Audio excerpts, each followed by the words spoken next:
Di satu kota besar, dua anak miskin tinggal di lingkungan itu, Kai dan Gerda, yang saling mencintai seperti kakak dan adik.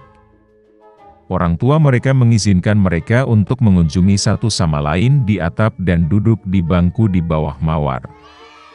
Di musim panas, mereka menghabiskan seluruh waktu mereka di sini, menciptakan permainan yang berbeda, dan di musim dingin mereka senang duduk di dekat perapian yang hangat dan mendengarkan kisah-kisah menakjubkan yang sering diceritakan nenek mereka kepada mereka.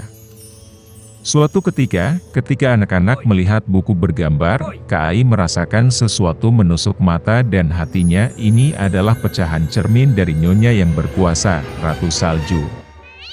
Sejak itu, perilaku bocah lelaki itu berubah secara dramatis. Dia menjadi pemarah, kasar, dan kejam.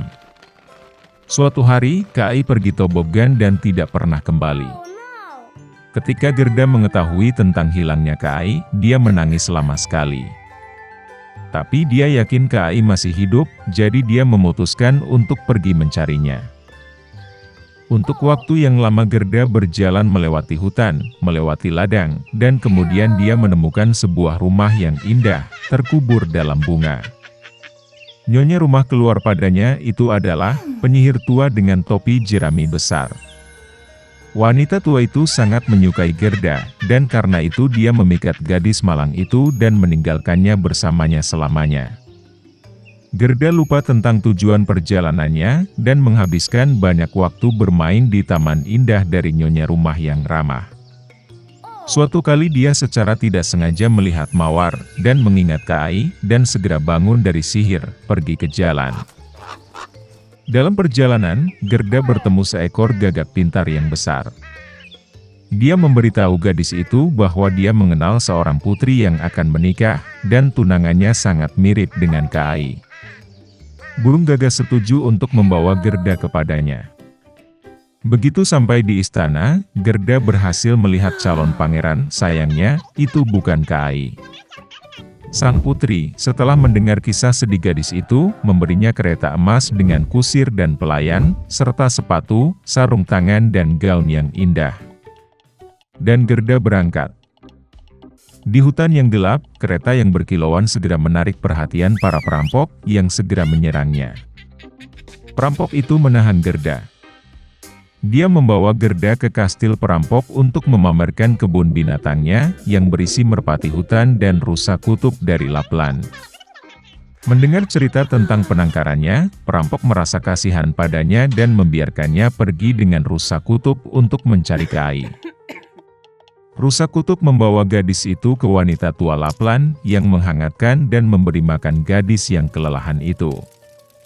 Dia menulis beberapa patah kata pada cat kering kepada temannya Finn yang tinggal di dekat istana Ratu Salju, meminta untuk membantu gadis itu. Dia menjelaskan kepada Gerda bahwa alasan perilaku buruk Kai adalah pecahan cermin yang mengenai hati dan matanya, dan dia tidak akan pernah sama jika es tidak meleleh oleh kekuatan hati yang penuh kasih dan hangat. Gerda pergi ke istana Ratu Salju sendirian, tidak ada yang berani mendekati rumah Nyonya yang berkuasa. Dia sangat dingin dan ketakutan. Menemukan dirinya di kastil, Gerda terkejut betapa dingin, sunyi dan mati dia. Segera dia melihat Kai yang membiru sepenuhnya, hampir menghitam karena kedinginan. Anak laki-laki itu duduk di sudut dan mencoba untuk meletakkan kata keabadian dari gumpalan es, karena dalam hal ini dia akan menerima seluruh dunia dan sepasang sepatu roda baru sebagai hadiah dari Ratu Salju. Gerda bergegas menghampiri Kai, memeluknya erat dan menangis. Dengan air matanya yang panas, ia melelehkan serpihan yang menempel di hati bocah itu. Setelah mengangkatnya, Kai juga mulai menangis, dan pecahan kedua mengalir dari matanya bersamaan dengan air mata. Betapa bahagianya mereka melihat satu sama lain. Tapi tidak ada waktu untuk bersukacita. Mereka harus keluar dari istana es sebelum Ratu Salju kembali. Saat Kai dan Gerda akhirnya keluar dari kerajaan Ratu Salju, mereka bergegas pulang. Dalam perjalanan pulang, mereka bertemu dengan semua teman yang membantu Gerda dalam pencariannya. Di rumah, mawar mekar favorit mereka menunggu mereka, dan semua yang terjadi segera dilupakan oleh mereka, seperti mimpi yang berat. Tuan Gober yang pelit sudah lama tidak mencintai apapun atau siapapun kecuali uangnya sendiri. Dia tidak mengerti kegembiraan yang diberikan Natal dan Tahun Baru bagi orang lain. Karena itu, pada malam liburan, lelaki tua itu menolak membiarkan asistennya pulang kerja lebih awal yang ingin membelikan hadiah untuk putranya. Tuan Gober bahkan menolak undangan keponakannya untuk merayakan Natal bersama keluarganya, dan juga menolak untuk menyumbangkan uang untuk membantu anak-anak yang membutuhkan. Larut malam orang tua itu menutup kantornya dan pulang. Dan kemudian, di kamar tidurnya hal-hal aneh mulai terjadi. Angin bertiup dari suatu tempat, guntur bergemuruh, dan tiba-tiba hantu temannya, yang telah meninggal pada Natal lalu, muncul di hadapannya. Tuan Gober sangat takut dan tidak mengerti apa yang sedang terjadi. Roh berkata bahwa setelah kematian dia dihukum karena tidak berbuat baik dan tidak membantu orang selama hidupnya. Dia tidak ingin lelaki tua itu mengalami nasib yang sama. Jadi dia memperingatkan Gober bahwa 3 hantu lain akan segera mengunjunginya. Setelah kata-kata ini, roh itu menghilang. Orang tua itu berpura-pura tidak terjadi apa-apa. Namun tak lama kemudian, hantu seorang anak muncul di hadapannya. Tuan Gober tercengang karena itu adalah semangat tahun-tahun terakhirnya. Hantu dengan bantuan sihir memindahkan mereka ke masa lalu. Orang tua itu melihat dirinya sebagai anak kecil di kota tempat dia dilahirkan dan dibesarkan. Dia sedang mendekorasi pohon Natal dan dia bersenang-senang. Kemudian Tuan Gober melihat dirinya di masa mudanya, pada hari ketika, dengan penuh kegembiraan dan harapan, dia melamar kekasihnya. Setelah itu, lelaki tua itu melihat dirinya menjadi dewasa. Istrinya menangis, dan dia tidak mengerti mengapa dia memutuskan untuk berpisah dengannya. Faktanya adalah bahwa Gober tidak lagi memperhatikannya, tetapi hanya memikirkan uang. Orang tua itu tidak bisa melihat dirinya sendiri dari luar, dan meminta hantu untuk mengembalikannya. Roh itu akhirnya menghilang, tetapi hantu lain muncul menggantikannya. Dia membawa Gober ke rumah asistennya pada malam Natal. Seluruh keluarga sedang duduk di meja yang buruk. Orang tua itu yakin bahwa mereka semua membencinya, tetapi dia menjadi yakin bahwa sebenarnya tidak demikian. Ajudan itu bersulang untuk kesehatan Tuan Gober, dan istrinya dengan senang hati ikut bersulang. Dan kemudian orang tua itu memperhatikan bahwa putra asistennya sakit. Gober merasa kasihan pada anak itu dan malu atas perilakunya. Kemudian hantu itu membawa lelaki tua itu ke rumah keponakannya.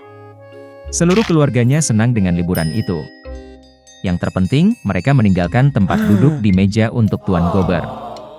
Orang tua itu tidak menyangka akan melihat ini, dia selalu berpikir bahwa seluruh keluarga membencinya.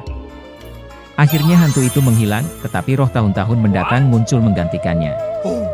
Dia membawa Tuan Gober ke pemakamannya sendiri. Semua orang mengatakan bahwa menjadi lebih mudah bagi mereka ketika lelaki tua itu akhirnya meninggal. Baru kemudian dia menyadari bahwa sepanjang hidupnya dia tidak membawa kebaikan kepada siapapun. Kemudian Gober melihat asistennya membawa bunga ke kuburan putranya. Orang tua itu tidak bisa lagi melihatnya, dan meminta hantu untuk membawanya kembali. Roh ketiga menghilang, dan Gober kembali ke rumah. Orang tua itu akhirnya memutuskan untuk berubah menjadi lebih baik. Untungnya, dia menemukan bahwa waktu telah mundur beberapa jam. Tuan Gober memutuskan untuk tidak membuang-buang waktu. Dia masih punya waktu untuk mengubah segalanya. Orang tua itu sangat senang dengan kedatangan Natal. Dia mengirim kalkun paling mahal dan paling gemuk ke rumah asistennya. Gober kemudian mengirim hadiah kepada putra penolong dan menyumbangkan sejumlah besar uang untuk amal. Setelah itu, lelaki tua itu pergi merayakan Natal bersama keponakannya, di mana seluruh keluarga menyambutnya. Keesokan harinya, ketika asisten Gober datang bekerja, dia menaikkan gajinya. Untuk putranya, lelaki tua itu menjadi ayah baptis. Ten Gober memberi anak itu perawatan terbaik dan dia terus menikmati hidup sehat. Sejak itu, lelaki tua yang pelit itu menjadi orang yang paling baik dan paling dermawan di kota, dan telah mendapatkan cinta dan hormat universal.